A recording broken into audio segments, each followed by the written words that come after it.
Recently, a paper was published that goes into another feature of the mRNA injections. This feature is called frame shifting, or ribosomal frame shifting. I suppose there's a chance here for a little background information about cells and how they work, because this is vitally important to the frame shifting idea. So each one of our cells, other than the red blood cell, have a number of organelles. You can think of those as organs, like in your body. Each one of these organelles has a different function. Now, the organelles included in the inside of a cell are the nucleus, and that contains the chromosomes that make us who we are. They include all the instructions for rebuilding our bodies. There are other organelles such as the mitochondria. The mitochondria uses glucose and oxygen to create a molecule called ATP. ATP is used by our bodies, our brains, our muscles for energy. That's a different topic. Connected to the nucleus is an organelle called the rough endoplasmic reticulum. It's called rough because it is studded with little things called ribosomes. And that's really what's going to be a part of this discussion. There are other organelles, the endoplasmic reticulum, that is not rough, or the smooth endoplasmic reticulum, and that is used to create triglycerides, fatty acids, things like that, I believe. There are lysosomes that are used to clean messes up.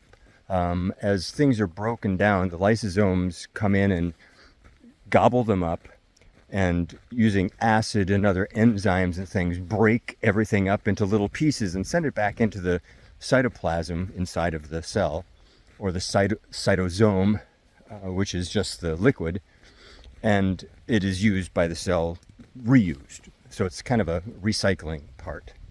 There's the Golgi apparatus, which takes proteins that are built in the rough endoplasmic reticulum, plays around with them, twists them, turns them, because each protein needs to be formed in a certain way, otherwise they don't work. Proteins are amazing things. They can be hormones, they can be enzymes, they can be muscle tissue, brain tissue, everything. And it's all dependent on how it's formed, how it's twisted and turned and things. More on that some other time. So all of those things, and probably others, are included within a cell. So back to the injection and how that relates to this thing called frame shifting. As I mentioned, within the nucleus is the chromosome. The chromosome includes the DNA. The DNA is what includes sort of a cookbook about how to make us. From the DNA is a process called transcription.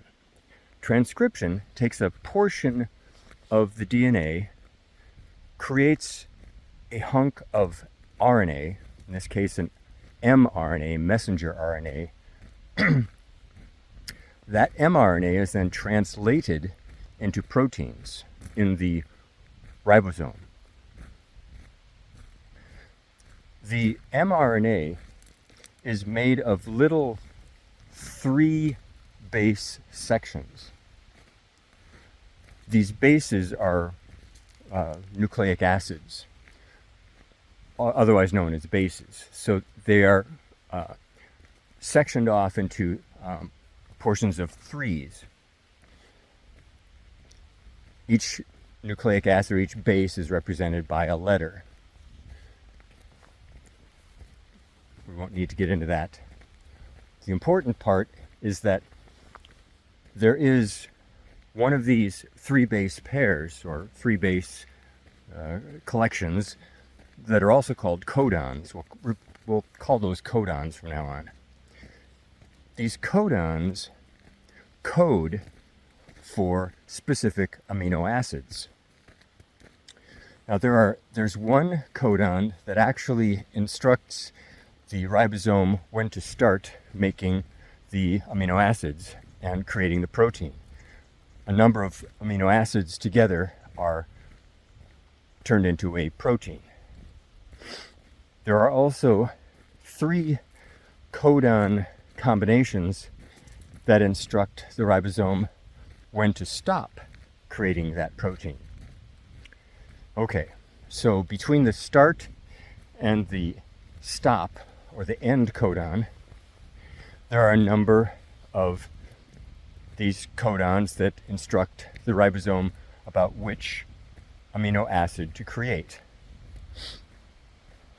So this mRNA begins feeding through the ribosome, and the ribosome kind of takes all that information, and out the bottom of the ribosome, as the mRNA is coming into the top, out of the bottom is coming strings of amino acids that are creating a protein. Once it reaches the end codon, it stops doing that, and you have a protein. That protein then, based on its charges, starts to fold, and then it's sent into the endoplasmic reticulum, the rough endoplasmic reticulum, where it's folded more, and then into Golgi apparatus, kind of polished up and then sent out to do its work. What this new report, this new study found, is that in the mRNA injections, one of these bases, which is called uracil, in every case where uracil occurs in this certain protein, that uracil has been replaced with N1 methyl pseudouracil. Okay. The protein that these injections are trying to create is the spike protein, that most toxic portion of the coronavirus. So, why did they use N1 methyl pseudouracil instead of the naturally occurring uracil? Well, our bodies are very smart, obviously. And mRNA is not meant to just be floating around doing nothing. So mRNA is very short-lived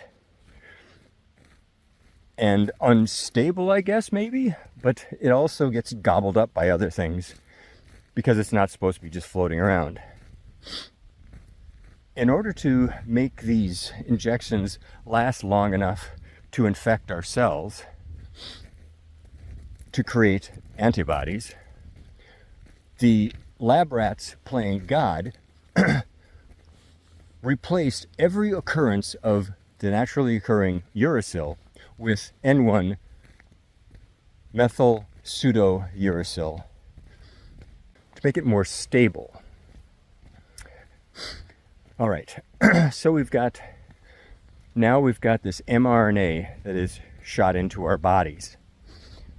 Another thing they've done to make the mRNA in these injections last longer, aside from replacing all the uracil with N1 methyl pseudouracil, is that they have encased it in a lipid nanoparticle. Now, a lipid nanoparticle is simply a fat bubble. But the lipids that they used for this do not occur. They are not part of the human body. They're some sort of lab-created frankenlipid. So our bodies don't know what to do with it. So it's just sort of what they found in other studies is that they just find piles of this shit piled up in us to do who knows what. All right. So, along comes this mRNA that is injected into us. It comes to the cell. The lipid nanoparticle attaches to our cell wall, and then the mRNA is brought into the cell, where mRNA normally would go to the ribosome to be created into a protein. And that's exactly what happens. But, like I've mentioned, the lab rats playing God have decided to replace the naturally occurring uracil with N1 methyl pseudouracil. So when the ribosome comes across that N1 pseudouracil, I'll just call it pseudouracil from now on. When it comes across that, sometimes it processes it, but sometimes it doesn't. It says, I have no idea what this is, so I'm just going to skip it. And then it goes to the next 3-base codon. The problem is 2 bases do not make amino acids. So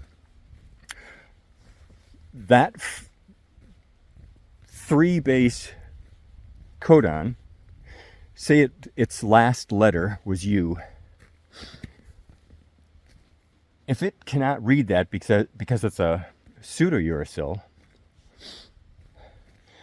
it skips that and goes to the next letter, which is the first letter of the next codon. It strips that off to make a codon, a 3-letter codon again. So it borrows from the next one in line. That becomes an amino acid. That 3-base, that new codon with that letter attached to it that it didn't have before, now creates a different amino acid. Then to the next codon. Well, that one is now missing its first letter. So it has to borrow its 3rd letter from the next codon in line, and so on, until finally, if ever, it reaches an end codon. So I hope it's kind of clear here that by replacing uracil with pseudouracil, when this frame shifting occurs, there's no idea, no way to determine what is being created. It's a completely foreign protein. It's not a spike protein anymore. Part of it might be the spike protein until it reaches that place where there's a frame shift. But the rest of it is gibberish. And who knows what it's creating.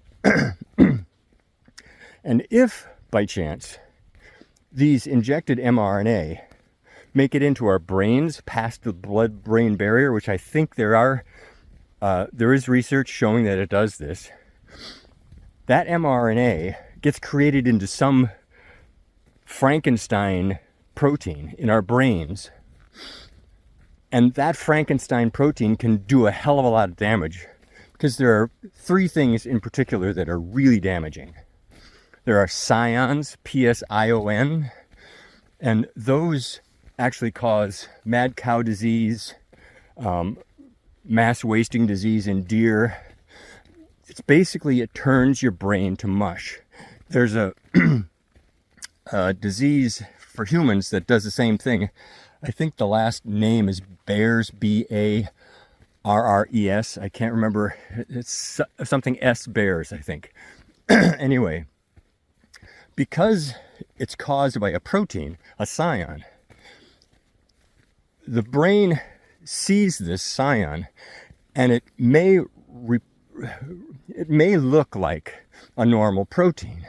So it uses this scion, which is folded incorrectly, to replace a protein in its structure. But since it's folded incorrectly, it doesn't actually do the job it was intended to do, and your brain turns to mush. And since this is being done by a protein and not a virus or a bacteria, there's not a thing you can do about it. Once you have this disease, you're done. Your brain turns to mush and you die. That's it. Okay, what else happens with proteins? I think here it might be a good idea to talk about one thing that's really important and interesting about proteins.